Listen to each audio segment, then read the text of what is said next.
وَلَقَدْ يَسَّرْنَا الْقُرْآنَ لِلذِّكْرِ فَهَلْ مِن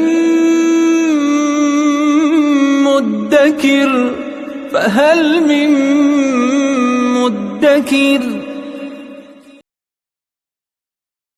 الحمدللہ رب العالمین والصلاة والسلام علی سید الانبیاء والمرسلین وعلی آلہ الطیبین الطاہرین وعلی آلہ وصحبہ ومن تبعہم بإحسان الی یوم الدین اما بعد رب اشرح لی صدری ویسر لی امری واحلل عقدۃ من لسانی یفقہوا قولی صدق اللہ العظیم۔ سامعین و ناظرین السلام علیکم ورحمۃ اللہ وبرکاتہ۔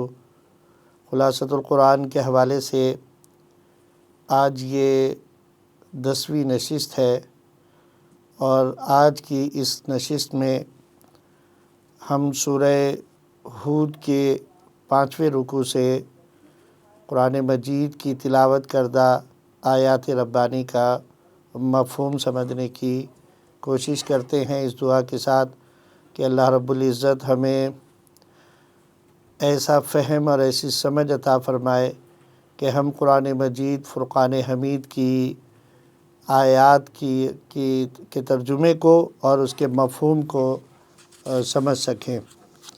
تو آئیے شروع کرتے ہیں سورہ ہود کی آیات 50 سے 60۔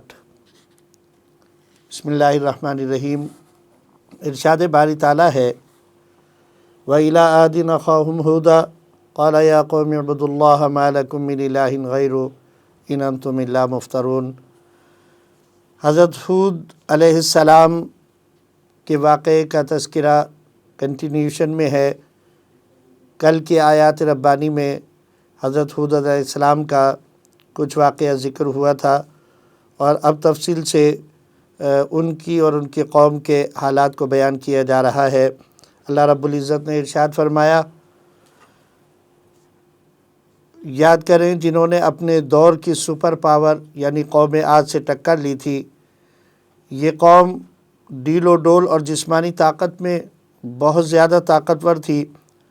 ان کا دعویٰ تھا کہ دنیا میں ہم سے زیادہ کوئی طاقتور نہیں ہے۔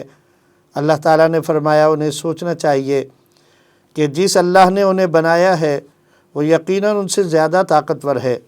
ہود علیہ السلام نے قوم کو توحید ربانی کا پیغام سنایا اور اپنی غلطیوں کا اعتراف کر کے معافی مانگنے کی ترغیب دی، اور بتایا کہ تم اگر توبہ و استغفار کر لو گے تو اللہ تعالیٰ تمہیں معاشی اعتبار سے خود کفیل کر دے گا، اور بارش برسا کر تمہارے کھیتوں کو سیراب کر دے گا، اور تمہاری طاقت و قوت میں مزید اضافہ کر دے گا۔ قوم نے ایمان لانے کے بجائے مذاق اڑانا شروع کر دیا، کہنے لگے ہم تمہاری باتوں کو مان کر اپنے بتوں کو نہیں چھوڑ سکتے، ہمارے بتوں نے تم پر اثر انداز ہو کر تمہارا دماغ خراب کر دیا ہے، تبھی تم اس قسم کی بہکی باتیں کرتے ہو۔ حضرت ہود علیہ السلام نے ان کی باتوں پر مشتعل ہونے کے بجائے انہیں بتا دیا کہ وہ بھی اللہ پر ایمان سے دستبردار نہیں ہوں گے، اور اللہ کی طاقت و قوت کا اعتراف کرتے ہوئے اس پر بھروسہ اور توکل میں اضافہ کر دیں گے۔ یہ انبیاء علیہم السلام کی ایک خاص صفت ہے کہ انبیاء کرام علیہم السلام اپنی قوم کی طرف سے ایسی باتوں کے اوپر جو کسی دوسرے کو مشتعل کر دینے کے لیے کافی ہوتی ہیں، اللہ تعالیٰ انہیں صبر اور برداشت کی دولت عطا فرماتا ہے، اور یہ اس کے اوپر مشتعل نہیں ہوتے۔ یہی صفات اللہ کے نیک اور صالح بندوں کی بھی ہوتی ہیں۔ وہ کبھی کسی کی طعن و تشنی والی باتوں سے اور کسی کی مذاق اڑانے والی باتوں سے مشتعل نہیں ہوا کرتے، بلکہ سامنے اور پیچھے ان کے حق میں اللہ سے ان کی اصلاح کی دعا کرتے رہتے ہیں۔ حضرت ہود علیہ السلام نے اپنی قوم کو اللہ کے حکم سے یہ وعید بھی سنا دی کہ اگر تم باز نہ آئے تو میرا رب تمہیں ہلاک کر کے تمہاری جگہ کسی دوسری قوم کو اس سرزمین کا مالک بنا دے گا، اور تم اس کا کچھ بھی نہیں بگاڑ سکو گے۔ اللہ تعالیٰ فرماتا ہے کہ یہ ہماری رحمت کا مظہر ہے کہ ہم نے حضرت ہود علیہ السلام اور ایمان لانے والوں کو عذاب سے بچا لیا۔ قوم کی ہٹ دھرمی اور آیات خداوندی کا انکار اور اللہ کے فرستادہ رسول کی نافرمانی نے انہیں تباہ و ہلاک کر کے رکھ دیا۔ یہ ضدی اور عناد پرست قوم عاد تھی جن پر عذاب آیا اور دنیا و آخرت میں وہ لعنت کے مستحق قرار پائے، اور قیامت تک قرآن پڑھنے والے اس قوم کو اللہ کی یہ لعنت پہنچاتے رہیں گے، اور وہ ہمیشہ کے لیے رحمت الہی سے دور کر دیے گئے۔ اس کے بعد آیات نمبر 61 سے 68 میں اللہ رب العزت نے قوم سمود کا ذکر فرمایا ہے۔ ارشاد باری تعالیٰ ہوا وَإِلَىٰ ثَمُودَ أَخَاهُمْ صَالِحًا قَالَ يَا قَوْمِ اعْبُدُوا اللَّهَ مَا لَكُم مِّنْ إِلَٰهٍ غَيْرُهُ هُوَ أَنشَأَكُم مِّنَ الْأَرْضِ وَاسْتَعْمَرَكُم فِيهَا فَاسْتَغْفِرُوهُ ثُمَّ تُوبُوا إِلَيْهِ إِنَّ رَبِّي قَرِيبٌ مُّجِيبٌ۔ قوم سمود کا ذکر کرتے ہوئے اللہ رب العزت نے ارشاد فرمایا کہ صالح علیہ السلام نے انہیں پیغام توحید دیا اور انہیں اللہ کے سوا کی عبادت سے باز رہنے کی تلقین کی۔ انہیں بتایا کہ تمہیں اللہ نے پیدا کیا ہے اور زمین میں آباد کیا ہے، اس اللہ کے سامنے توبہ و استغفار کر لو، مگر وہ لوگ بھی باز نہ آئے، بلکہ کہنے لگے اے صالح ہمیں تو آپ سے بڑی توقعات تھیں، مگر آپ نے تو ہمارے آباء و اجداد کی مخالفت شروع کر دی، اور ہمیں تو آپ کی نبوت میں ہی شک ہے۔ حضرت صالح علیہ السلام نے فرمایا مجھے اللہ نے نبوت سے نوازا ہے۔ قوم نے کہا ہم آپ کی نبوت کا اقرار صرف اس صورت میں کریں گے جب آپ سامنے والے پہاڑ سے اونٹنی نکالیں جو حاملہ ہونی چاہیے، اور نکلتے ہی وہ فوراً بچے کو جنم دے۔ حضرت صالح علیہ السلام نے فرمایا میری قوم میں تو دلائل کی بنیاد پر توحید باری تعالیٰ کی دعوت دے رہا ہوں اور تم بیجا مطالبات کر رہے ہو۔ میں تمہارے کہنے سے اللہ کی رحمت کو نہیں چھوڑوں گا، ورنہ میری مدد کون کرے گا اللہ کے سوا۔ تمہارے مطالبے کے مطابق یہ رہی اونٹنی، اب تم اسے اللہ کی نشانی سمجھ کر حق کو تسلیم کر لو اور اس اونٹنی کو نقصان نہ پہنچاؤ، ورنہ تم پر عذاب خداوندی بہت جلد آ جائے گا۔ ان لوگوں نے اونٹنی کی کوچے کاٹ کر اسے مار ڈالا، جس پر انہیں 3 دن کی مہلت دے کر ذلت آمیز عذاب کا نشانہ بنا دیا گیا۔ جبرائیل علیہ السلام نے زوردار چیخ ماری جس کی دہشت سے ان کے کلیجے پھٹ گئے، اور وہ اوندھے منہ گر کر ایسے ختم ہوئے کہ ان کا نام و نشان بھی باقی نہ بچا۔ جب ہمارا عذاب آیا تو ہم نے حضرت صالح علیہ السلام اور ان کے ساتھیوں کو اپنی رحمت کے ساتھ اس دن کی رسوائی سے بچا لیا۔ اس کے بعد آیت نمبر 69 سے 83 میں اللہ رب العزت نے ارشاد فرمایا وَلَقَدْ جَاءَتْ رُسُلُنَا إِبْرَاهِيمَ بِالْبُشْرَى قَالُوا سَلَامًا قَالَ سَلَامٌ فَمَا لَبِثَ أَنْ جَاءَ بِعِجْلٍ حَنِيذٍ۔ ابراہیم اور لوط علیہ السلام کا اس میں ذکر فرمایا ہے۔ حضرت لوط علیہ السلام حضرت ابراہیم علیہ السلام کے بھتیجے تھے، اور کچھ مفسرین کرام کے نزدیک حضرت لوط علیہ السلام حضرت ابراہیم علیہ السلام کے چچا زاد بھائی تھے۔ ان کے ذکر میں اللہ نے فرمایا کہ ہمارے فرشتے قاصد بن کر انسانی شکل میں ابراہیم علیہ السلام کے پاس آئے۔ ابراہیم علیہ السلام نے ان کی مہمان نوازی کے طور پر بچڑا ذبح کر کے بھونا اور انہیں کھانے کی دعوت دی، مگر انہوں نے کھانے میں کسی رغبت کا مظاہرہ نہیں کیا۔ تو ابراہیم علیہ السلام سمجھے کہ یہ لوگ کہیں دشمنی کی وجہ سے کھانے سے گریز نہ کر رہے ہوں، لہٰذا ان سے خوفزدہ ہو گئے۔ تو انہوں نے بتا دیا کہ ہمارے نہ کھانے کی وجہ دشمنی نہیں ہے، بلکہ ہم فرشتے ہیں، اس لیے نہیں کھا رہے۔ ہم تو قوم لوط کے لیے عذاب کے احکام لے کر آئے ہیں، ہم راستے میں آپ کو اولاد کی خوشخبری دینے آئے ہیں۔ اللہ رب العزت تمہیں اسحاق نامی بیٹا اور یعقوب نامی پوتا عطا فرمائیں گے۔ حضرت ابراہیم علیہ السلام کی بیوی قریب ہی کھڑی یہ گفتگو سن رہی تھی۔ عورتوں کے انداز گفتگو میں اپنے چہرے پر ہاتھ مارتی ہوئی کہنے لگیں کہ میں بانجھ ہوں اور میرا شوہر بڑھاپے کی آخری عمر میں ہے، ہمارے ہاں کیسے اولاد ہو سکتی ہے؟ فرشتوں نے کہا اس میں تعجب اور حیرانی کی کون سی بات ہے؟ اللہ تمہارے گھرانے پر اپنی رحمتیں اور برکتیں اتارنا چاہتا ہے۔ ابراہیم علیہ السلام بڑے ہی نرم دل تھے۔ اس خوشخبری کو سن کر لوط علیہ السلام کی قوم کی سفارش کرنے لگے۔ فرشتوں نے کہا کہ ان کی ہلاکت کا اٹل فیصلہ ہو چکا ہے، اب آپ اس میں کوئی مداخلت نہ فرمائیں۔ جب فرشتے لوط علیہ السلام کے پاس خوبصورت لڑکوں کے روپ میں پہنچے تو قوم کے بدماشوں نے جمع ہو کر لوط علیہ السلام سے نووارد مہمانوں کو اپنے حوالے کرنے کا مطالبہ کیا۔ حضرت لوط علیہ السلام نے انہیں بہت سمجھایا کہ مجھے مہمانوں کے سامنے رسوا نہ کرو، مگر وہ اپنے بیجا مطالبے پر بضد رہے۔ تو مہمانوں نے کہا، اے لوط آپ پریشان نہ ہوں، ہم انسان نہیں فرشتے ہیں اور عذاب کا حکم نامہ لے کر آئے ہیں، اس لیے یہ لوگ ہمارا کچھ نہیں بگاڑ سکیں گے، انہیں صرف ایک رات کی مہلت ہے، آپ فوراً یہاں سے نکلنے کا بندوبست کر کے چلے جائیں۔ آپ کی بیوی چونکہ اس مجرم قوم کے ساتھ شریک ہے لہذا وہ بھی نہیں بچ سکے گی۔ جب اللہ کا عذاب آیا تو انہیں الٹ پلٹ کر رکھ دیا گیا اور ان پر نشان زدہ پتھروں کی بارش کر کے انہیں تباہ و برباد کر دیا گیا۔ یہاں پہ بھی اللہ تعالیٰ نے حضرت نوح علیہ السلام کے بیٹے کی طرح حضرت لوط علیہ السلام کو بھی فرمایا کہ ان کی بیوی چونکہ مجرم قوم کے ساتھ شریک ہے اس لیے آپ کی بیوی ہونے کے ناطے وہ بھی بچ نہیں سکے گی۔ تو پتہ یہ چلا کہ جو بات کہی گئی تھی وہی درست ہے کہ صرف نسبت نہیں، نسبت کے ساتھ اچھے اعمال اللہ رب العزت کی بارگاہ میں پیش کیے جائیں تو اللہ تعالیٰ مدد فرماتا ہے۔ اس کے بعد آیات نمبر 84 سے 95 میں اللہ رب العزت نے ارشاد فرمایا کہ وَإِلَىٰ مَدْيَنَ أَخَاهُمْ شُعَيْبًا قَالَ يَا قَوْمِ اعْبُدُوا اللَّهَ مَا لَكُم مِّنْ إِلَٰهٍ غَيْرُهُ۔ اس کے بعد قوم مدین کی طرف ان کے بھائی حضرت شعیب علیہ السلام کو بھیجا گیا۔ حضرت شعیب علیہ السلام نے انہیں توحید کا پیغام دیا اور اللہ کے سوا کی عبادت سے منع کیا۔ آپ کی قوم ناپ تول میں کمی کرتی تھی، آپ نے انہیں ایسا کرنے سے منع کیا، لیکن انہوں نے اس بات کا الٹا اثر لیا، کہنے لگے ہمیں ایسا دین نہیں چاہیے جو انسان کو کاروبار سے منع کر دے۔ یہاں میں یہ وضاحت کرنا ضروری سمجھتا ہوں کہ ابھی پچھلے دنوں ایک پوسٹ میری نگاہ سے گزری جس میں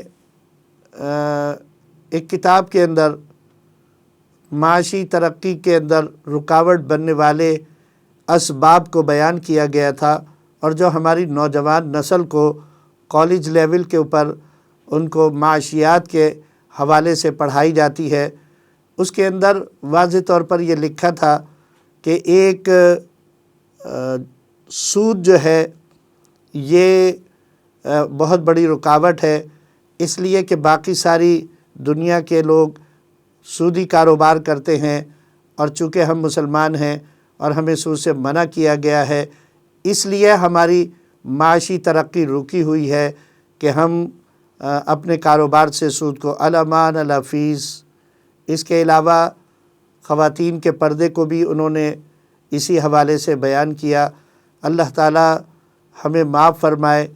ہمارے ارباب اختیار کو سوچنا چاہیے کہ یہ کیسی تعلیم ہے، یہ ایک مسلمان ملک کے اندر کیوں پھیلائی جا رہی ہے، اور اس کے پھیلانے والے کون لوگ ہیں، ان کو قرار واقعی سزا دینی چاہیے۔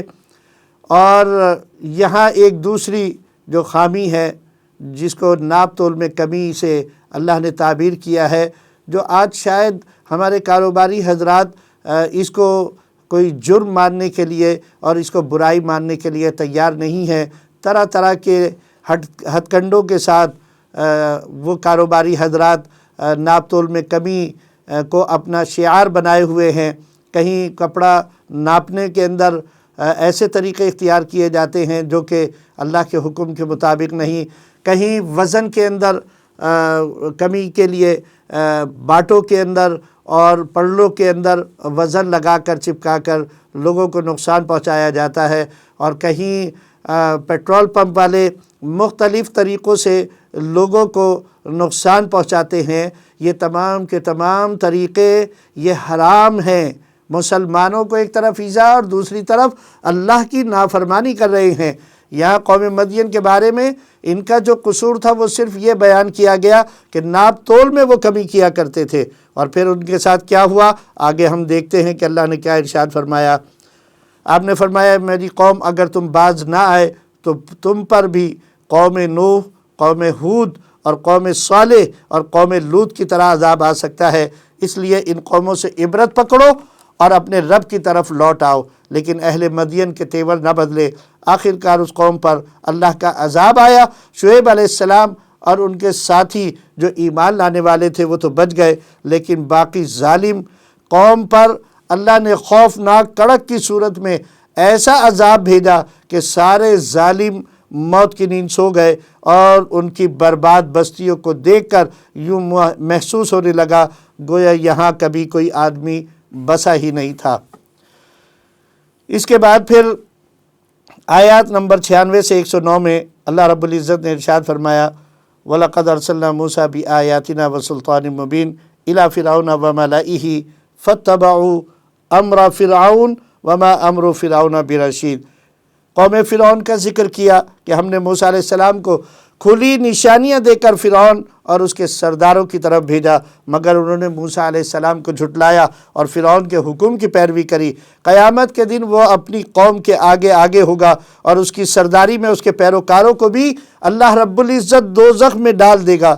اس کے بعد اللہ تعالیٰ نے فرمایا، جب ہم کسی ظالم بستی یا قوم کو پکڑتے ہیں تو ہماری پکڑ واقعی بڑی سخت اور دردناک ہوتی ہے۔ اس میں نشانیاں ہیں ان لوگوں کے لیے جو روز قیامت کا خوف کرتے ہیں۔ جو بدبخت ہیں وہ جہنم میں، اور جو نیک بخت ہیں وہ جنت میں جائیں گے اور ہمیشہ اپنی اپنی جگہ پر رہیں گے۔ اس کے بعد آیات نمبر 110 سے 123 میں اللہ رب العزت نے ارشاد فرمایا، وَلَقَدْ آتَيْنَا مُوسَى الْكِتَابَ فَاخْتُلِفَ فِيهِ وَلَوْلَا كَلِمَةٌ سَبَقَتْ مِنْ رَبِّكَ لَقُضِيَ بَيْنَهُمْ وَإِنَّهُمْ لَفِي شَكٍّ مِّنْهُ مُرِيبٍ۔ اے محمد صلی اللہ علیہ وسلم، جس طرح آج قرآن مجید کے بارے میں مشرکوں کی طرف سے اور اہل کتاب کی طرف سے اختلاف کیا جا رہا ہے، اسی طرح کا اختلاف تورات کے بارے میں بھی کیا گیا تھا۔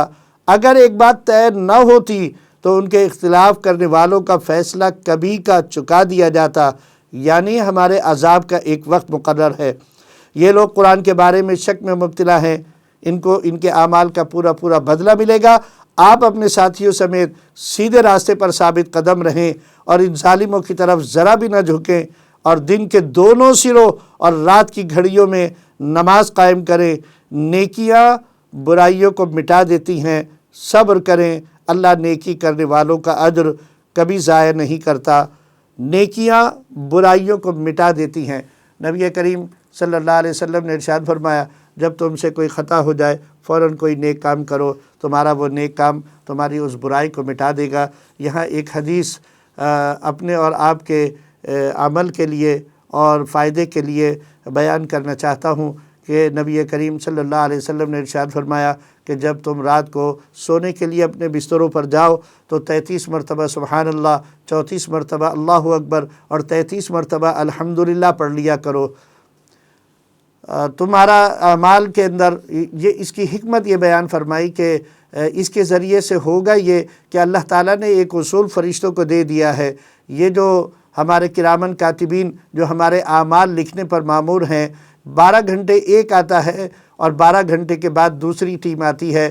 یہ 2 فرشتے ہوتے ہیں، ایک سیدھے کاندھے پر ہوتا ہے جو ہماری نیکیاں لکھتا ہے، ایک بائیں کاندھے پر ہوتا ہے جو ہماری برائیاں لکھتا ہے۔ اللہ نے ان کو ایک اصول دے رکھا ہے کہ جب یہ اپنی ڈیوٹی ختم کرتے ہیں، اپنے اعمال نامے کو لپیٹ کر جانے لگتے ہیں، تو دائیں ہاتھ والا فرشتہ جو بائیں ہاتھ والے پر سردار مقرر ہے، وہ بائیں ہاتھ والے فرشتے سے اس کا رجسٹر مانگتا ہے اور پھر دیکھتا ہے کہ ان 12 گھنٹوں کے اندر اس نے کتنے گناہ کیے ہیں۔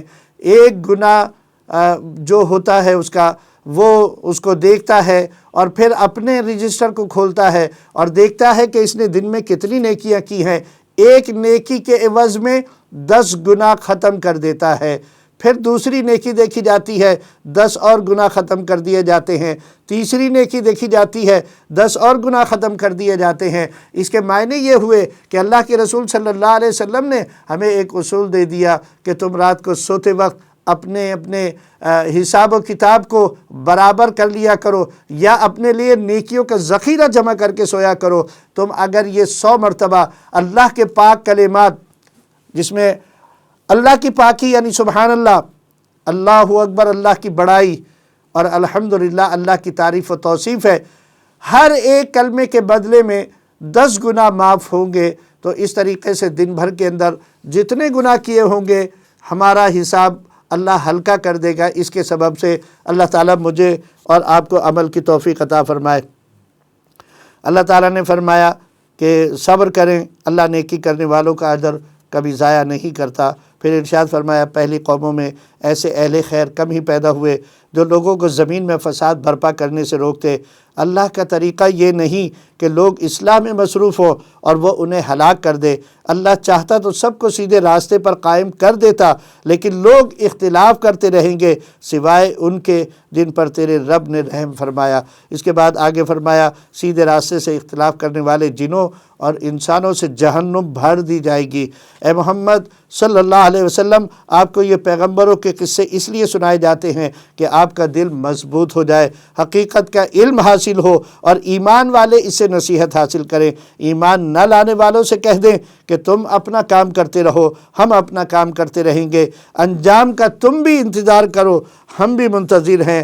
آسمان و زمین کا مالک وہی اللہ ہے جس کے قبضہ قدرت میں سب کچھ ہے، آپ اسی کی عبادت کریں اور اسی پر بھروسہ رکھیں۔ یہاں سورہ ہود کا اختتام ہوتا ہے اور اس کے بعد سورہ یوسف کا آغاز ہوتا ہے۔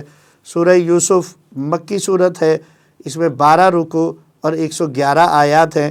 یہ منفرد صورت ہے جس میں صرف اللہ تعالیٰ نے ایک ہی واقعہ بیان فرمایا ہے، اس واقعے میں تکرار نہیں ہے۔ یوسف علیہ السلام کے واقعے کو قرآن کریم نے احسن القصص کے طور پر بیان فرمایا ہے۔ اس میں انسانی زندگی کے ہر پہلو کو اجاگر کیا گیا ہے اور اپنوں کے مظالم اور ان کے مقابلے میں اللہ کی مدد کا منظر دکھا کر نبی کریم صلی اللہ علیہ وسلم کو اپنے قوم کے مظالم کے مقابلے میں نصرت خداوندی حاصل ہونے کی بشارت عطا فرمائی گئی ہے۔ اس آیت کا آغاز اس طریقے سے ہوتا ہے، بسم اللہ الرحمن الرحیم، الف لام را تلک آیات الکتاب المبین انا انزلناہ قرآنا عربیا لعلکم تعقلون نحن نقص علیک احسن القصص بما اوحینا الیک هذا القرآن وان کنت من قبلہ لمن الغافلین۔ حروف مقطعات سے آغاز ہے۔ اس کے بعد ارشاد فرمایا اس کتاب مبین کو ہم نے عربی زبان میں اتارا ہے تاکہ تم اس کو اچھی طرح سمجھ سکو۔ ہم تمہیں ایک بہترین قصہ سناتے ہیں جس سے آپ واقف نہیں ہیں۔ یوسف علیہ السلام نے اپنے باپ سے کہا، ابا جان، میں نے خواب میں 11 ستارے، سورج اور چاند دیکھے ہیں کہ وہ مجھے سجدہ کر رہے ہیں۔ باپ نے کہا، بیٹے، بھائیوں کو خواب نہ سنانا، وہ تیرے در پہ آزار ہو جائیں گے۔ تیرا رب تجھے چن لے گا، تجھے خوابوں کی تعبیر کا علم دے گا اور تجھ پر اور آل یعقوب پر اور ابراہیم اور اسحاق کی طرح اپنی نعمتوں کی تکمیل فرمائے گا۔ آیت نمبر 7 سے 20 میں اللہ رب العزت نے ارشاد فرمایا، لَقَدْ كَانَ فِي يُوسُفَ وَإِخْوَتِهِ آیَاتٌ لِلسَّائِلِينَ۔ یوسف اور اس کے بھائیوں کے واقعات میں بڑی نشانیاں ہیں۔ واقعات یوں ہیں کہ سوتیلے بھائیوں نے باہم مشورہ کیا کہ یوسف اور اس کا بھائی ہمارے والد کو ہم سے زیادہ محبوب ہیں۔ سگے اور سوتیلے کا معاملہ تھا۔ بہتر تدبیر یہ ہے کہ ہم یوسف کو قتل کر دیں یا کسی ایسے اندھے کنویں میں ڈال دیں کہ کوئی آتا جاتا قافلہ اسے نکال لے۔ وہ یہ طے کر کے باپ کے پاس گئے اور کہنے لگے، ابا جان، آپ یوسف کے معاملے میں ہم پر بھروسہ نہیں کرتے، ہم تو اس کے خیر خواہ ہیں، اسے ہمارے ساتھ کھیلنے کے لیے ہمارے ساتھ بھیجیں، ہم اس کی بھرپور حفاظت کریں گے۔ یعقوب علیہ السلام نے فرمایا، مجھے ڈر ہے کہ تم اسے لے جاؤ اور اسے کوئی بھیڑیا کھا جائے اور تمہیں خبر بھی نہ ہو۔ کہنے لگے، اگر ہمارے ہوتے ہوئے اسے بھیڑیا کھا جائے تو ہم بڑے نکمے ہیں۔ چنانچہ یوسف علیہ السلام کو باپ کے پاس سے وہ لے گئے اور انہوں نے اسے اندھے کنویں کے اندر گرا دیا۔ ہم نے یوسف سے کہہ دیا، ایک وقت آئے گا جب تو ان لوگوں کو ان کی یہ حرکت جتائے گا۔ اس کے بعد یہ رات کو باپ کے پاس روتے ہوئے آئے اور کہنے لگے کہ اے ابا جان، ہم کھیل و کود میں مصروف تھے اور یوسف ہمارے سامان کے پاس بیٹھا تھا کہ اسے بھیڑیے نے کھا لیا۔ یوسف علیہ السلام کی قمیص پر جھوٹ موٹ کا خون کا دھبا لگا کر لے آئے۔ یعقوب علیہ السلام نے کہا، تم نے ایک بات گھڑ لی ہے، اچھا میں صبر کروں گا، اللہ میرا مددگار ہے۔ ادھر ایک قافلہ اللہ تعالیٰ نے بھیجا جو پانی کی غرض سے اسی کنویں کے پاس آیا، اور پانی لانے کے لیے جب اس نے کنویں میں ڈول ڈالا تو یوسف علیہ السلام کو دیکھ کر پکار اٹھے، مبارک ہو، یہاں تو ایک لڑکا ہے۔ ان لوگوں نے یوسف علیہ السلام کو مال تجارت سمجھ کر چھپا لیا۔ آخرکار انہوں نے یوسف علیہ السلام کو تھوڑی سی قیمت پر مصر کے بازار میں لے جا کر بیچ ڈالا۔ اس کے بعد آیات نمبر 21 سے 29 میں اللہ رب العزت اسی واقعے کو آگے بڑھاتا ہے، ارشاد فرماتا ہے وقال الذی اشتراہ من مصر لامرأته اکرمی مثواہ عسى ان ينفعنا او نتخذہ ولدا۔ مصر کے جس شخص نے اسے خریدا اس نے اپنی بیوی سے کہا اس کو اچھی طرح رکھنا، ہو سکتا ہے یہ ہمارے لیے مفید ثابت ہو یا ہم اسے بیٹا بنا لیں۔ اس طرح ہم نے مصر کی سرزمین میں یوسف کے لیے قدم جمانے کی صورت نکالی۔ اللہ اپنا کام کر کے رہتا ہے مگر اکثر لوگ نہیں جانتے۔ جب یوسف بھرپور جوانی کی حد کو پہنچ گئے تو ان کو نبوت عطا ہوئی۔ وہ جس عورت کے گھر رہتے تھے وہ ان پر ڈورے ڈالنے لگی اور ایک روز دروازے بند کر کے بولی آجا۔ یوسف نے کہا خدا کی پناہ کہ میں یہ کام کروں، ایسے ظالم کبھی کامیاب نہیں ہوتے۔ وہ اس کی طرف بڑھی، یوسف بھی اس کی طرف بڑھتے اگر اپنے رب کی نشانی نہ دیکھ لیتے۔ آخرکار یوسف علیہ السلام اور وہ آگے پیچھے دروازے کی طرف دوڑے اور اس نے پیچھے سے یوسف علیہ السلام کی قمیض پھاڑ دی۔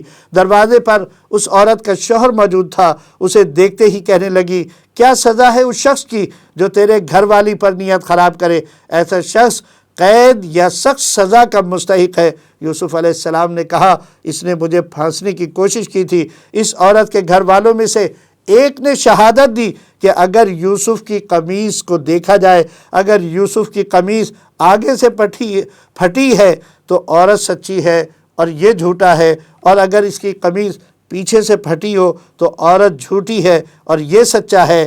جب شوہر نے یوسف علیہ السلام کی قمیص پیچھے سے پھٹی ہوئی دیکھی تو کہنے لگا یہ سب عورتوں کی چالاکیاں ہیں، واقعی تمہاری چالیں بڑی غضب کی ہوتی ہیں۔ اے یوسف اس معاملے کو آپ جانے دیجئے، اور اے عورت تو اپنے قصور کی معافی مانگ، تو ہی خطا کار ہے۔ اس کے بعد آیت نمبر 30 سے 35 میں اللہ رب العزت نے ارشاد فرمایا وقال نسوۃ فی المدینۃ امرأۃ العزیز تراود فتاها عن نفسه قد شغفها حبا انا لنراها فی ضلال مبین۔ شہر کی عورتیں آپس میں چرچا کرنے لگیں کہ عزیز مصر کی بیوی اپنے نوجوان غلام کے پیچھے پڑی ہوئی ہے اور محبت نے اس کو بے قابو کر رکھا ہے۔ اس نے ان عورتوں کی باتیں سنی تو ان کو بلوا بھیجا اور ان کے لیے ضیافت کی مجلس آراستہ کی، ہر ایک کے آگے ایک ایک چھری رکھی۔ پھر عین اس وقت جب وہ پھل کاٹ کر کھا رہی تھیں اس نے یوسف علیہ السلام کو اشارہ کیا کہ ان کے سامنے نکل آ۔ جب ان عورتوں کی نگاہیں حضرت یوسف علیہ السلام پر پڑیں تو وہ دنگ رہ گئیں اور اپنے ہاتھ کاٹ بیٹھی۔ وہ بے ساختہ پکار اٹھیں یہ شخص انسان نہیں کوئی بزرگ فرشتہ لگتا ہے۔ عزیز مصر کی بیوی نے کہا دیکھ لیا، یہ ہے وہ شخص جس کے معاملے میں تم مجھ پر باتیں بناتی تھی۔ میں نے اس کو پھنسانے کی کوشش کی مگر یہ بچ نکلا۔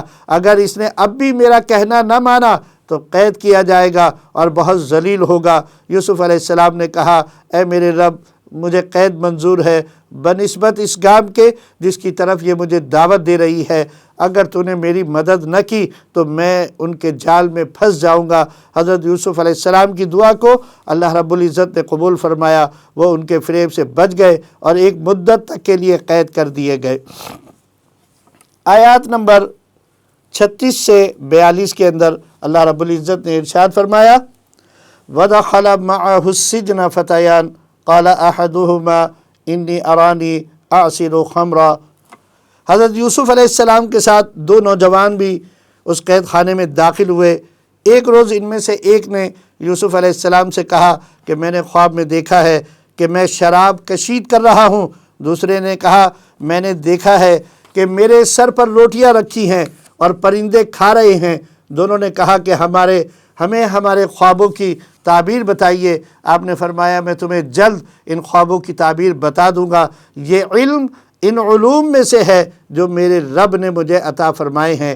میں نے ان لوگوں کا طریقہ چھوڑ کر جو اللہ اور آخرت پر ایمان نہیں رکھتے اپنے بزرگوں ابراہیم علیہ السلام، اسحاق اور یعقوب علیہ السلام کا طریقہ اختیار کر لیا ہے۔ ہمارا یہ کام نہیں کہ اللہ کے ساتھ کسی کو شریک ٹھہرائیں۔ اے جیل کے ساتھیوں، تم خود ہی سوچو کہ بہت سے متفرق رب بہتر ہیں یا وہ ایک جو سب پر غالب ہے؟ اس کو چھوڑ کر تم جس کی بندگی کر رہے ہو ان کی حقیقت اس کے سوا کچھ نہیں کہ تمہارے باپ دادا ان کی پوجا کرتے تھے، جبکہ فرما روائی کا حق اللہ کے سوا کسی اور کا نہیں ہو سکتا۔ اے جیل کے ساتھیوں، اب اس کے بعد غور کرنے والی بات ہے، جب اللہ تعالیٰ نے حضرت یوسف علیہ السلام کو نبوت سے سرفراز فرما دیا تو آپ نے تعبیر بتانے سے پہلے اللہ کے حکم کی تعمیل کرتے ہوئے ان کو توحید کی اور اللہ کی طرف بلانے کی آپ نے دعوت دی، اور پھر اس کے بعد ان کی تعبیر، ان کے خوابوں کی تعبیر ان کے سامنے بیان فرمائی۔ آپ نے فرمایا تمہارے خواب کی تعبیر یہ ہے کہ تم میں سے ایک بادشاہ کو شراب پلائے گا اور دوسرے کو سولی پر چڑھایا جائے گا اور پرندے اس کا سر نوچ نوچ کر کھائیں گے۔ پھر جس کے متعلق خیال تھا کہ وہ رہا ہو جائے گا، اس سے یوسف علیہ السلام نے کہا کہ شاہ مصر سے میرا ذکر کرنا، مگر شیطان نے اسے ایسی غفلت میں ڈالا کہ وہ بادشاہ کے سامنے حضرت یوسف علیہ السلام کا ذکر کرنا بھول گیا۔ اس کے بعد آیات نمبر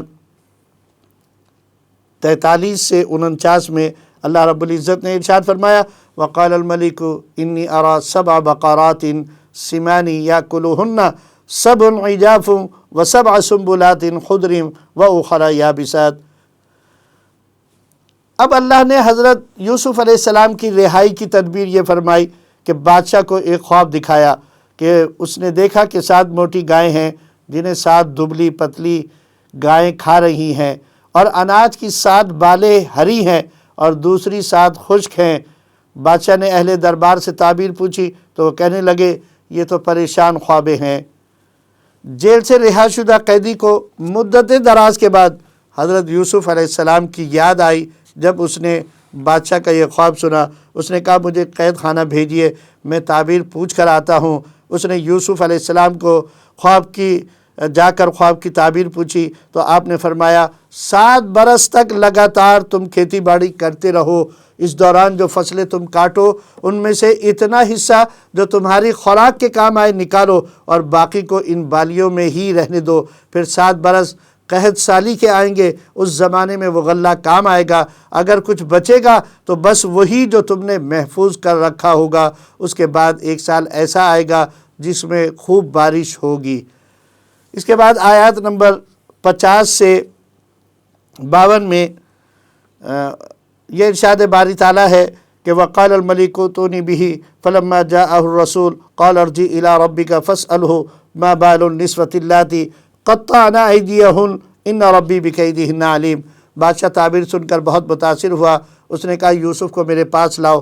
جب ایلچی گیا تو آپ نے فرمایا اپنے آقا سے کہو پہلے ان عورتوں کا معاملہ صاف ہونا چاہیے جنہوں نے اپنے ہاتھ کاٹ لیے تھے۔ بادشاہ نے عدالت لگائی، عورتوں سے تمام معاملے کی باز پرس ہوئی۔ وہ بولی خدا کی پناہ، ہم نے تو اس میں بدی کا شائبہ تک نہیں پایا۔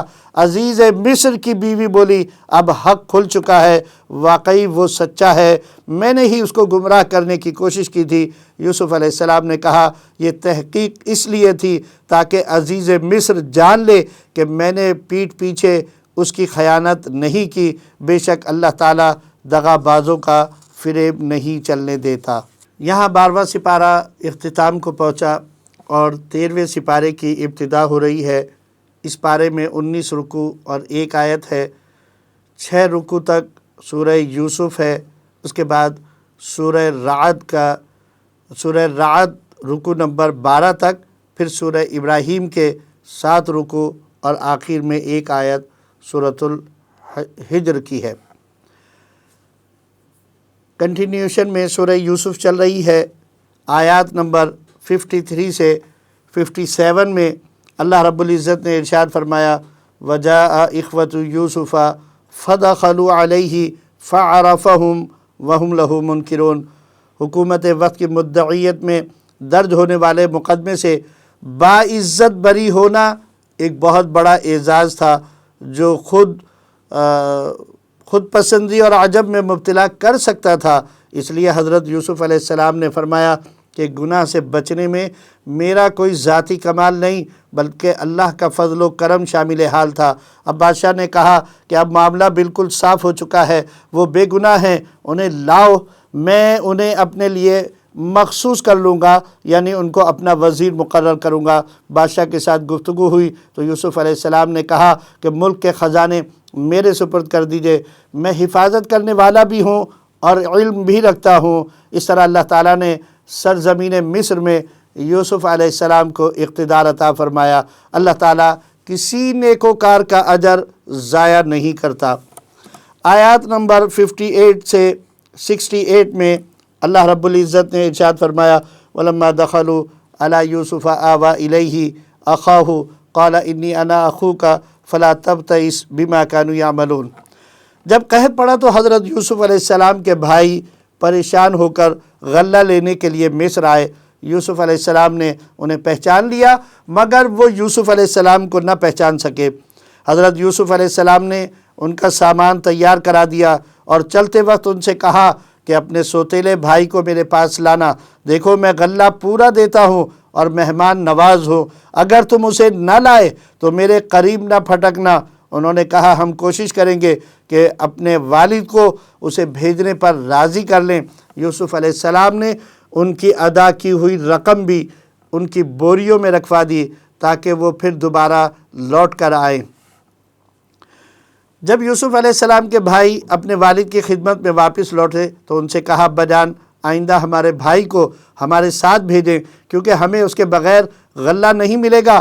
یعقوب علیہ السلام نے فرمایا کیا میں اس کے معاملے میں تم پر ویسا ہی بھروسہ کروں جیسا کہ اس سے پہلے اس کے بھائی یوسف کے معاملے میں کر چکا ہوں، بس اللہ ہی حافظ ہے۔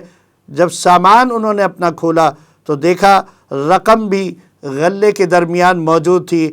اب اور بھی اصرار کرنے لگے کہ وہ تو بڑا ہی مہربان ہے عزیز، وہ تو بڑا ہی مہربان ہے کہ اس نے ہمیں غلہ بھی دیا اور ہماری رقم بھی چھپا کر ہمارے غلے کے اندر رکھ دی۔ باپ نے کہا مجھے پختہ عہد دو کہ میرے پاس اسے ضرور لاؤ گے۔ رخصت کرتے وقت کہا دیکھنا کہیں حسد کا شکار نہ ہو جانا، بطور احتیاط شہر کے مختلف دروازوں سے داخل ہونا، میں اللہ کی مشیت سے تمہیں نہیں بچا سکتا، حکم تو اسی کا چلے گا۔ اس کے بعد آیات نمبر 69 سے 79 میں اللہ رب العزت نے ارشاد فرمایا فَلَمَّا اسْتَيْأَسُوا مِنْهُ خَلَصُوا نَجِيًّا قَالَ كَبِيرُهُمْ أَلَمْ تَعْلَمُوا أَنَّ أَبَاكُمْ قَدْ أَخَذَ عَلَيْكُمْ مَوْثِقًا مِنَ اللَّهِ وَمِنْ قَبْلُ مَا فَرَّطْتُمْ فِي يُوسُفَ فَلَنْ أَبْرَحَ الْأَرْضَ حَتَّى يَأْذَنَ لِي أَبِي أَوْ يَحْكُمَ اللَّهُ لِي وَهُوَ خَيْرُ الْحَاكِمِينَ۔ سب بھائی یوسف علیہ السلام کے پاس پہنچے تو یوسف علیہ السلام نے اپنے سگے بھائی کو الگ بلا کر اس کو سارا واقعہ بتلا دیا اور کہا تم کوئی غم نہ کرو۔ جب یوسف بھائیوں کا غلہ لدوانے لگے تو بھائی کے سامان میں اپنا پیمانہ خفیہ طور پر رکھ دیا۔ پیمانے کی تلاش ہوئی تو ملازمین کو ان پر شک گزرا اور کہا تم نے چرایا ہے۔ انہوں نے کہا ہم میں سے جو چور ثابت ہو جائے اس کو تم اپنے پاس رکھ لینا۔ تلاشی ہوئی تو یوسف علیہ السلام کے بھائی بنیامین ان کے سامان سے وہ پیمانہ برآمد ہو گیا۔ ارشاد الہی ہے کہ بھائی کو پاس رکھنے کی یہ تدبیر ہم نے یوسف کو سکھائی تھی، ورنہ مصر کے قانون کے مطابق وہ اس کو روک نہیں سکتے تھے۔ بھائیوں نے کہا اگر اس نے چوری کی ہے تو اس کا بھائی بھی چور تھا۔ یوسف علیہ السلام یہ بات سن کر پی گئے، بس زیر لب اتنا کہا کہ تم بڑے ہی برے لوگ ہو۔ انہوں نے درخواست کی کہ ہمارا والد بوڑھا ہے، ہم میں سے کسی کو اس کی جگہ رکھ لیں اور بنیامین کو ہمارے ساتھ بھیج دیں۔ یوسف نے کہا ہم تو اسی کو رکھیں گے جس سے سامان برآمد ہوا ہے۔ آیات نمبر 80 سے 93 میں اللہ رب العزت نے آگے ارشاد فرمایا وَلَمَّا فَصَلَتِ الْعِيرُ قَالَ أَبُوهُمْ إِنِّي لَأَجِدُ رِيحَ يُوسُفَ لَوْلَا أَن تُفَنِّدُونِ۔ بھائی مایوس ہو کر آپس میں مشورہ کرنے لگے۔ سب سے بڑے نے کہا کہ پہلے تم یوسف کے معاملے میں کوتاہی کر چکے ہو، اب تو والد صاحب کے پاس میں تو نہیں جاؤں گا جب تک وہ خود مجھے اجازت نہ دیں۔ یا اللہ ہمارے حق میں کوئی فیصلہ نہ کر دے، تم جا کر ان سے کہو کہ آپ کے بیٹے نے چوری کی ہے، بے شک مصر سے آنے والے کسی دوسرے قافلے سے تصدیق کر لیں یا مصر والوں سے کسی طرح دریافت کر لیں۔ بیٹوں نے واپس آ کر حضرت یعقوب علیہ السلام کو سارا قصہ سنایا تو انہوں نے فرمایا اچھا اس پر بھی صبر کروں گا، یہ تم نے ایک اور بات گھڑ لی ہے۔ وہ دل دل میں غم سے گھلے جا رہے تھے، فرتے گریہ سے ان کی آنکھیں سفید پڑ گئی تھیں۔ بیٹوں نے کہا آپ تو بس یوسف کو ہی یاد کیے جاتے ہیں، آپ اس کے غم میں اپنے آپ کو ہلاک کر لیں گے۔ حضرت یعقوب علیہ السلام نے فرمایا کہ میری شکایت تو رب کے سامنے ہے اور اللہ کی طرف سے، جو میں جانتا ہوں تم نہیں جانتے۔ بیٹو جاؤ یوسف کو تلاش کرو اور اللہ کی رحمت سے نا امید مت ہونا۔ جب یہ لوگ تیسری بار حضرت یوسف علیہ السلام کے سامنے پیش ہوئے تو عرض کرنے لگے اے سردار، ہم ایک حقیر سی پونجی لائے ہیں، ہمیں بھرپور غلہ عنایت فرمائیں اور کچھ خیرات بھی دیں۔ یہ سن کر یوسف علیہ السلام سے نہ رہا گیا، فرمانے لگے تمہیں یاد ہے تم نے یوسف کے ساتھ کیا سلوک کیا تھا؟ اب بھائیوں کو ہوش آیا، کہنے لگے تو یوسف ہے؟ فرمایا ہاں میں یوسف ہوں اور یہ میرا بھائی بنیامین ہے، اللہ نے ہم پر احسان فرمایا ہے۔ بھائی بولے واقعی اللہ نے آپ کو فضیلت بخشی اور واقعی ہم خطا کار ہیں۔ یوسف علیہ السلام نے کہا جاؤ تم پر کوئی گرفت نہیں، لا تثریب علیکم اليوم، اللہ تمہیں بخشے، میری قمیض لے جاؤ اور اسے والد کے منہ پر ڈال دینا، ان کی بینائی پلٹ آئے گی۔ جاؤ سب اہل و عیال کو لے کر میرے پاس واپس آ جاؤ۔ اس میں اللہ رب العزت نے نسبت کی ایک اور حقیقت کو، اور تبرک کے جو تبرکات کے قائل نہیں ہیں ان کے لیے، کہ جب کوئی چیز اللہ کے کسی نیک اور صالح بندے سے اس کے ہاتھ سے یا اس کے جسم سے مس ہو جاتی ہے تو وہ بھی برکت والی ہو جاتی ہے۔ ورنہ یوسف علیہ السلام نعوذ باللہ ثم نعوذ باللہ نہ تو مشرک تھے اور نہ ہی بدعتی تھے، اور انہوں نے اپنی قمیص تو بھیجی اس لیے تھی، وہ جانتے تھے کہ یہ میرا پیراہن ہے اور میرے جسم پر پہننے کی وجہ سے اللہ نے اس میں یہ خاصیت پیدا کر دی ہے، یہ جب میرے والد کے چہرے پر لگے گی اللہ اس کی برکت سے ان کی آنکھوں کو جو کہ بینائی سے محروم ہو چکی ہیں ان کو بینا کر دے گا۔ اور دوسری حکمت یہ تھی کہ چونکہ آپ نے وہ پہنی ہوئی قمیض ان کو عطا فرمائی تھی، اس میں انسانی جسم کی جیسے لباس پہننے کے بعد اس میں ایک خاص خوشبو پیدا ہو جاتی ہے، یہ خوشبو حضرت یعقوب علیہ السلام نے کافی دور سے پہلے سے ہی سونگھ لی تھی۔ ان دو حکمتوں کی وجہ سے آپ نے ان کو اپنی قمیض عطا فرمائی۔ اس کے بعد آیات نمبر 94 سے 104 کے اندر اللہ رب العزت نے ارشاد فرمایا کہ وَكَأَيٍّ مِّنْ آيَةٍ فِي السَّمَاوَاتِ وَالْأَرْضِ يَمُرُّونَ عَلَيْهَا وَهُمْ عَنْهَا مُعْرِضُونَ۔ بیٹے کے غم میں رو رو کر حضرت یعقوب علیہ السلام اپنی بیرائی سے محروم ہو چکے تھے۔ یوسف علیہ السلام نے معجزانہ تاثیر کی حامل اپنی قمیض روانہ کر دی کہ باپ کے چہرے پر ڈالو گے تو ان کی بینائی واپس آ جائے گی۔ جیسے ہی قاصد قمیض لے کر مصر سے روانہ ہوا، کنعان میں حضرت یعقوب علیہ السلام نے حاضرین مجلس سے کہا کہ مجھے یوسف کی خوشبو آ رہی ہے۔ وہ لوگ کہنے لگے کہ آپ نے پھر یوسف کی رٹ لگا لی ہے۔ مصر سے خوشخبری لانے والا آیا اور اس نے یوسف کی قمیض حضرت یعقوب علیہ السلام کے منہ پر ڈالی تو یکایک ان کی بینائی لوٹ آئی۔ فرمانے لگے میں نہ کہتا تھا کہ میں اللہ کی طرف سے وہ کچھ جانتا ہوں جو تم نہیں جانتے۔ بیٹوں کو اپنی غلطی کا شدت سے احساس ہونے لگا، انہوں نے والد سے معافی کی درخواست کی، والد نے خود بھی معاف کر دیا اور اللہ سے بھی ان کے لیے مغفرت کی درخواست کی۔ پھر یہ سب مصر کے لیے روانہ ہو گئے۔ شہر سے باہر سرکاری پروٹوکول کے ساتھ ان کا استقبال کیا گیا اور دربار شاہی میں پہنچتے ہی والدین اور 11 بھائی یوسف کے سامنے سجدہ ریز ہو گئے۔ یہ سجدہ تعظیمی تھا جو پہلی شریعتوں میں جائز تھا۔ نبی کریم صلی اللہ علیہ وسلم کی تشریف آوری سے اللہ کے سوا کسی اور کے لیے سجدہ کرنے کی ممانعت کر دی گئی ہے۔ اب اللہ کے علاوہ کسی کے آگے سجدہ کرنا حرام ہے۔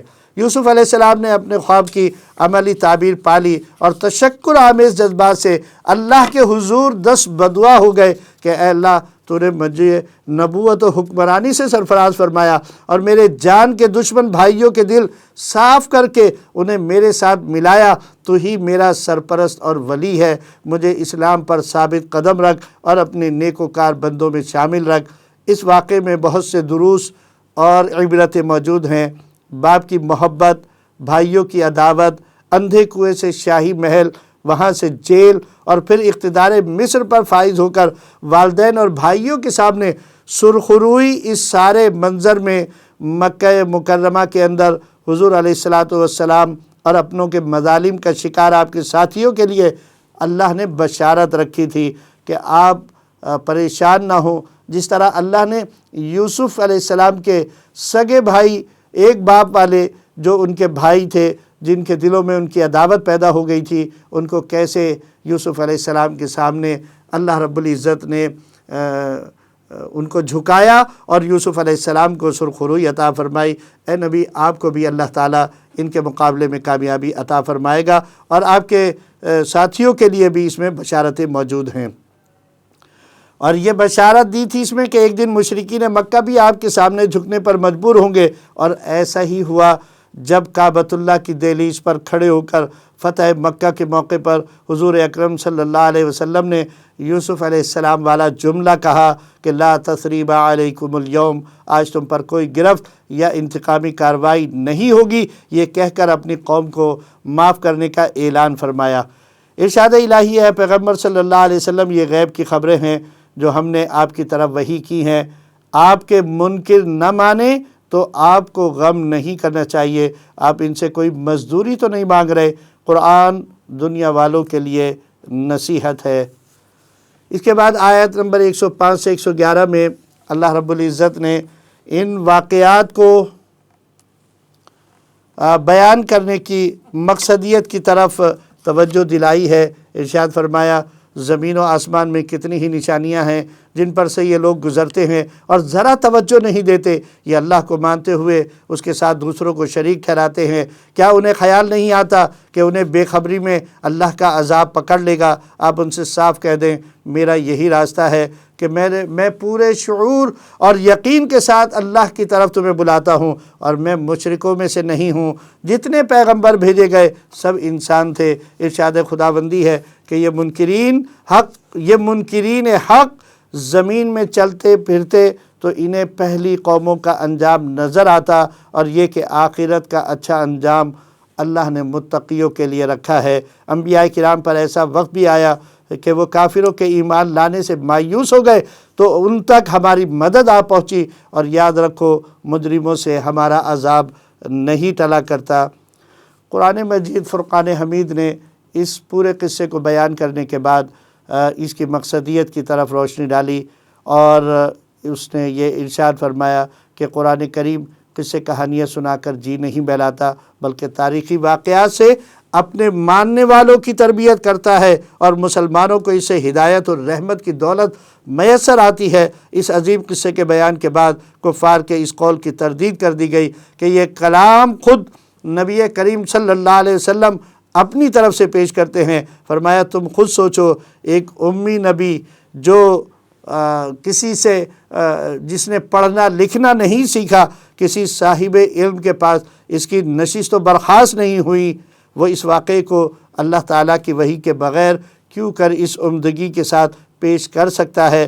یقیناً یہ ممکن نہیں ہے۔ اس لیے اس قرآن کے منزل من اللہ ہونے میں کوئی شک نہیں کرنا چاہیے۔ اس کتاب سے تو ان آسمانی صحیفوں کی تصدیق ہوتی ہے جو پہلے انبیاء پر نازل کیے گئے، نیز ان کتب میں تغیر و تبدل اور تحریف کے پائے جانے سے ان واقعات میں جو الجھنیں پیدا ہو گئی تھیں ان کو یہ کھول کھول کر یہ قرآن بیان کرتا ہے۔ نیز یہ سراپا ہدایت اور رحمت ہے اس قوم کے لیے جو اس کو اللہ تعالیٰ کا کلام مانے۔ سورہ یوسف کا اختتام ہوتا ہے اور سورہ رعد شروع ہوتی ہے۔ یہ مدنی صورت ہے۔ جیسا میں نے پہلے کہا تھا، اللہ کے نبی صلی اللہ علیہ وسلم نے اس صورت کے بارے میں ان صورتوں کے ساتھ ملا کر فرمایا کہ ان صورتوں نے مجھے بوڑھا کر دیا ہے، یعنی ان میں جو عذاب کی وعیدیں ہیں اس نے اتنا ڈرا دیا آپ کو کہ آپ کی کمر جھکنے لگی تھی۔ تو یہ رعد جو ہے یہ بھی ایک کڑکنے والی بجلی یا فرشتے کا نام ہے۔ اس میں 6 رکوع اور 43 آیات ہے۔ اس سورہ مبارکہ کا نام الرعد یعنی کڑکنے والی بجلی یا اس فرشتے کا نام ہے جس کے ذمے بادلوں کا انتظام ہے۔ اس کی ایک آیت میں یہ کلمہ مستعمل ہے یسبح الرعد بحمدہ، اسی مناسبت سے اس سورت کا نام سورہ رعد رکھا گیا ہے۔ اس میں عقیدہ توحید و نبوت اور آخرت پر بحث کی گئی ہے۔ اس آیت مبارکہ کی ابتدا قرآن مجید میں اس طریقے سے ہوتی ہے کہ بسم اللہ الرحمن الرحیم الف لام میم را تلک آیات الکتاب والذی انزل الیک من ربک الحق ولکن اکثر الناس لا یؤمنون۔ حروف مقطعات سے آغاز ہے، اس کے بعد ارشاد فرمایا کہ اس آیت میں جو یہ کتاب عطا کی گئی ہے اور یہ تمہارے رب کی طرف سے نازل کی گئی ہے، لیکن اکثر لوگ ہیں جو اس کے اوپر ایمان نہیں لاتے۔ حقانیت قرآن کو بیان کیا اور توحید باری تعالیٰ پر کائناتی شواہد پیش فرمائے۔ اللہ وہ ہے جس نے آسمانوں کو بغیر سہارے کے قائم فرمایا، اس نے آفتاب و ماہتاب کو ایک ضابطے کا پابند بنایا، اس نے زمین کو پھیلا کر اس میں پہاڑوں کو گاڑ دیا اور اس میں ندی، نالے، دریا، سمندر بہا دیے، اس نے ہر قسم کے پھل پیدا کیے، انگور، کھجور، کھیتیاں، سب ایک پانی سے سیراب ہونے کے باوجود ذائقے میں ایک دوسرے سے مختلف ہیں۔ یہ تمہارے رب کی کھلی نشانیاں ہیں۔ وہی اللہ ہے جو دن کو رات میں اور رات کو دن میں داخل کرتا ہے۔ یہ ساری چیزیں اللہ کے حکم کی پابند ہیں اور اللہ ہی ہر کام کی تدبیر فرماتا ہے۔ بے شک ان تمام چیزوں میں غور و فکر کرنے والوں کے لیے بہت بڑی نشانیاں ہیں۔ اگلی آیت میں فرمایا اللہ تعالیٰ کی قدرت و حکمت کے ان روشن دلائل کے بعد روز قیامت پر ایمان نہ لانا انتہائی تعجب انگیز بات ہے۔ اور وہ یہ کہتے ہیں کہ کیا ہم مر کر مٹی ہو جائیں گے تو کیا ہمیں دوبارہ نئے سرے سے پیدا کیا جائے گا؟ ضرور دوبارہ زندہ کیا جائے گا۔ قیامت کا انکار کرنے والے منکرین کو قیامت کے دن طوق اور بیڑیاں ڈال کر جہنم رسید کر دیا جائے گا۔ بار بار کے معجزات کا مطالبہ کرنے والوں کو بتا دیں کہ میں تو ڈرانے والا اور انسانیت کو پیغام ہدایت سنانے والا ہوں۔ اس کے بعد آیت نمبر 8 سے 18 کے اندر اللہ رب العزت نے ارشاد فرمایا اللہ یعلم ما تحمل کل انثی وما تغید الارحام وما تزداد وکل شیء عندہ بمقدار۔ اللہ کے علم و قدرت کا مزید بیان ہے۔ اللہ نے فرمایا ماں کے پیٹ میں کیا ہے اسے اللہ ہی جانتا ہے۔ جدید طب زیادہ سے زیادہ بچے کی جنس اور صحت کے بارے میں آج کل الٹرا ساؤنڈ کے ذریعے اندازہ لگا سکتی ہے، لیکن وہ نیک ہوگا یا بد ہوگا، غریب ہوگا یا امیر ہوگا، عالم بنے گا یا جاہل بنے گا، اور زندگی کے ماہ و سال کا علم یا اس کی زندگی کا علم یہ اللہ کے علاوہ کسی کے پاس نہیں ہے، تو وہ بہت تھوڑا علم جانتے ہیں۔ اللہ تعالیٰ ہی ان تمام باتوں کا جاننے والا ہے۔ انسانی حفاظت کے لیے فرشتوں کے ذریعے اللہ نے سیکورٹی کا نظام بنایا ہوا ہے۔ قوم کے عروج و زوال کا ضابطہ کہ جب تک کسی قوم کی عملی زندگی نہیں بدلتی اللہ اس کی حالت کو نہیں بدلتا۔ ان اللہ لا یغیر ما بقوم حتی یغیر ما بانفسہم۔ بارش سے بھرے ہوئے بادل، بجلی کی چمک اور کڑک اللہ کی تسبیح و تحمید کرتے ہیں۔ یسبح الرعد بحمدہ۔ فرشتے بھی خوف اور ڈر کے ساتھ اللہ کی تعریف میں ردب اللسان رہتے ہیں۔ پھر فرمایا صحیح معنوں میں دعا تو اللہ ہی سے مانگی جا سکتی ہے۔ غیر اللہ سے مانگنے والوں کی مثال ایسی ہے جیسے کوئی پیاسا دور سے ہاتھ پھیلا کر پانی اپنے منہ تک پہنچانے میں ناکام کوشش کرے۔ پھر حق و باطل کی دو مثالیں بیان فرمائی۔ فرمایا آسمان سے بارش برسی جس نے سیلاب کی شکل اختیار کر لی، غیر مفید جھاگ اور کوڑا کرکٹ اوپر ہوتا ہے اس میں اور مفید پانی نیچے ہوتا ہے۔ آگ میں زیور پگھلایا تو غیر مفید کھوٹ اوپر آ جاتی ہے اور مفید سونا چاندی نیچے رہ جاتا ہے۔ ایسے ہی حق و باطل کے مقابلے میں باطل کے اوپر آ جانے سے دھوکہ نہیں کھانا چاہیے۔ حق کے ماننے والے اور منکرین کی مثال ایسی ہے جیسے آنکھوں والا اور اندھا۔ عقل والے ہی در سے عبرت حاصل کیا کرتے ہیں۔ پھر مالی اور جسمانی نیکی اور برائی کرنے والوں کا تذکرہ کر کے جنت و جہنم میں ان کے ٹھکانے کو اللہ رب العزت نے بیان فرمایا، اور آپ صلی اللہ علیہ وسلم سے ارشاد فرمایا کہ اے حبیب صلی اللہ علیہ وسلم آپ صبر کیجئے اور آپ کے مخالفین کا اس سے بھی برا حشر ہونے والا ہے۔ یہ 13ویں پارے کا میں 8 رکوع ہم نے پڑھ لیے ہیں۔ آج تک کی آیت کردہ تلاوت قرآن مجید کا یہ مفہوم تھا۔ اللہ تعالیٰ اس کو دلوں میں بٹھالنے اور اس پر عمل کرنے کی ہم سب کو توفیق عطا فرمائے۔